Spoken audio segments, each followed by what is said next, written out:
Okay, so Dillashaw versus Sandhagen last night. What did you take away from this?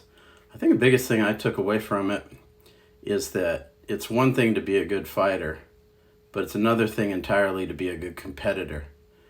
And I think this is just another area where wrestlers have a big advantage over everyone else. Um, Dillashaw knew what he needed to do to win rounds. Now, the fight could have gone either way. You know, one judge had it for Sandhagen.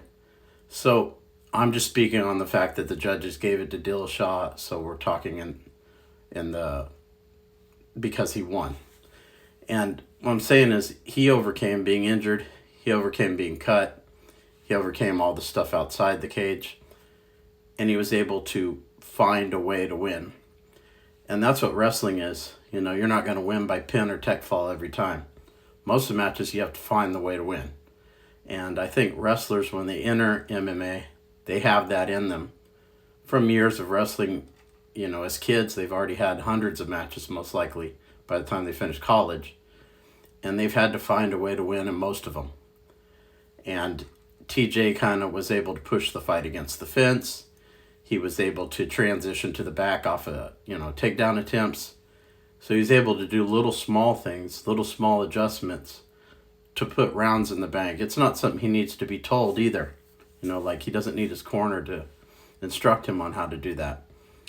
Sandhagen doesn't know how to do that yet.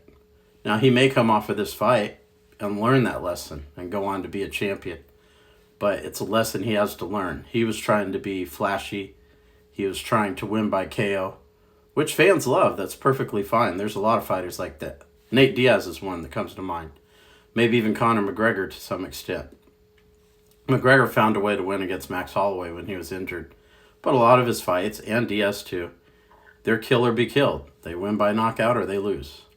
So Dillashaw, he found a way to win other than stopping his opponent, winning by knockout, submission, whatever. He knew that he had to win the fight. If he had lost this fight coming off suspension, it would have put him back a lot further, I think. So he found a way. And that's what wrestling is. And that's why wrestlers have, a lot of people talk about the takedowns and the toughness, but it's finding a way to win that I think is the biggest advantage wrestlers have in mixed martial arts. It's ingrained in them already. They understand the rules they're competing in, and they know how to win in that rule set. And they can find a way to do it regardless of the adversity. And I think that's more important than being a good fighter, honestly.